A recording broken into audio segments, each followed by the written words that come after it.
Siapa sebenarnya pengantin dalam pesta kawin itu? Kayaknya ini keluarga dekatnya Maria. Mengapa? Karena Maria bisa tahu isi dapur.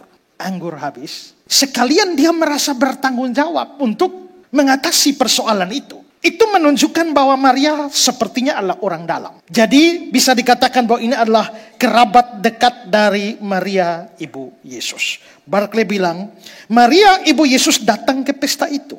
Dia rupanya mempunyai kepentingan khusus di situ.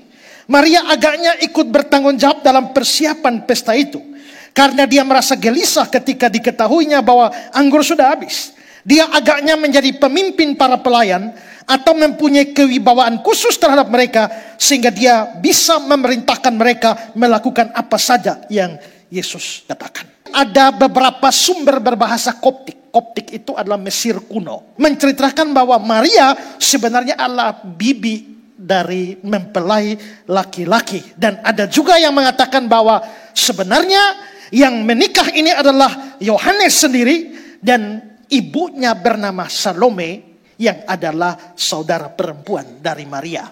Kalau itu benar, memang ini adalah bibi dari pengantin dan itu berarti juga bahwa Yesus juga menjadi kerabat dekat. Apakah itu memang adalah Yohanes atau tidak? Kita tidak tahu pasti. Tapi yang pasti ini adalah keluarga dekat. Jadi ini acara keluarga.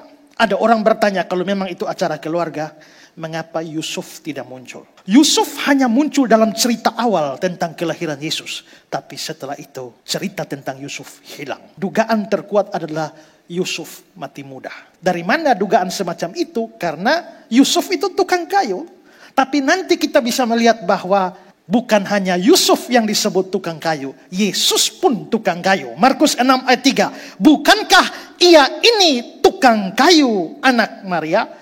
Kenapa Yesus itu tukang kayu? Bukankah yang tukang kayu bapaknya? Yusuf. Ya, Yusuf kelihatannya sudah mati. Lalu peran Yesus itu sebagai pengganti bapaknya. Maka dia bekerja sebagai tukang kayu untuk menghidupi ibunya dan saudara-saudaranya. Orang Katolik Roma tidak percaya Yesus punya saudara. Bagi mereka, Maria perawan abadi.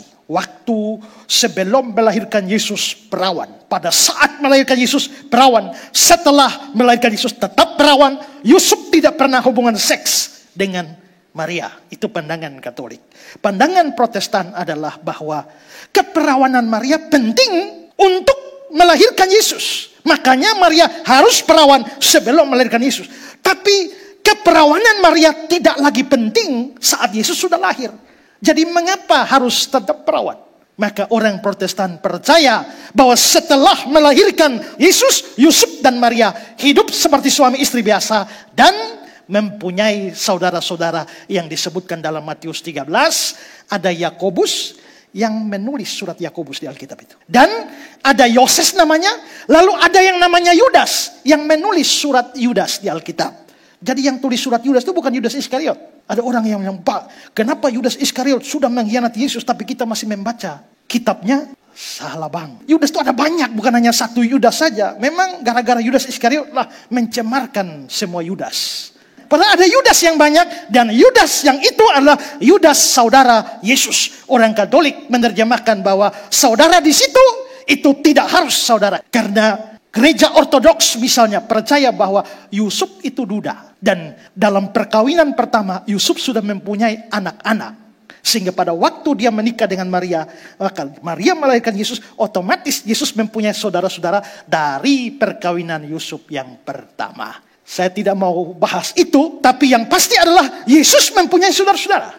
Dan ada ibunya. Dan ketika Yusuf mati, Yesus itu mengambil peran sebagai tukang kayu. Jadi ini acara keluarga. Kalau Yusuf tidak muncul di sana, karena Yusuf sudah mati. Salam sahabat KBS. Semoga kami mendapati saudara dalam keadaan sehat, jasmani, dan rohani.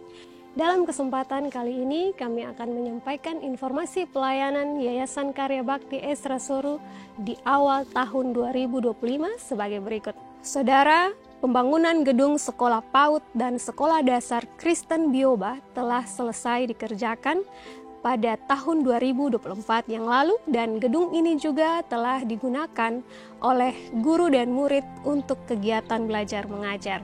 Karena itu, kami segenap organ yayasan mengucap syukur kepada Allah Tritunggal dan berterima kasih kepada Bapak, Ibu, Saudara-saudari sekalian yang sudah mendukung pelayanan ini melalui doa dan dana. Sekali lagi, kami berterima kasih. Atas nama sekolah, mengucapkan terima kasih kepada Bapak Ibu donatur yang telah membangun sekolah kami dan sudah selesai dan kami telah menggunakannya. Terima kasih, Tuhan Yesus memberkati. Terima kasih kepada para donatur yang sudah membantu kami untuk membangun sekolah. Kami mengucapkan terima kasih kiranya Tuhan memberkati setiap apa yang Bapak Ibu berikan kepada kami.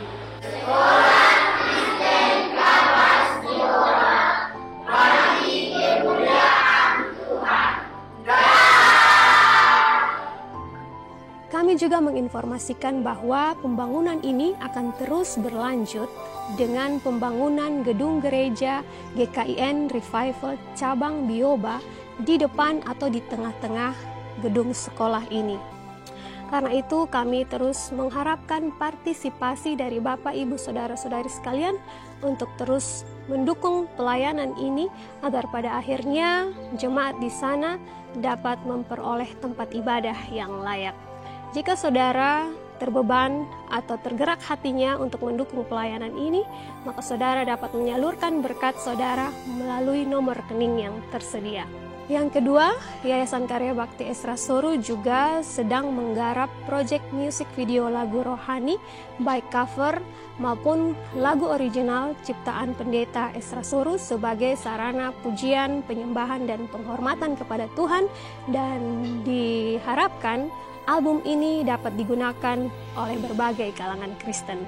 Tim broadcasting dan multimedia Yayasan Karya Bakti Esra Soru telah menyelesaikan juga program workshop berupa pengenalan settingan kamera kepada pemuda-pemudi GKIN Revival Kupang dalam rangka regenerasi tim pelayan multimedia gereja. Yang terakhir, kegiatan editing dan publishing short video khotbah Pendeta Esra Soru di berbagai platform resmi Pendeta Esra terus dilakukan dalam rangka penyebaran dan perluasan pekabaran Injil dan juga pengajaran firman Tuhan. Demikian informasi pelayanan kali ini. Terima kasih untuk perhatiannya. Sampai jumpa di kesempatan berikutnya. Tuhan Yesus memberkati. Shalom.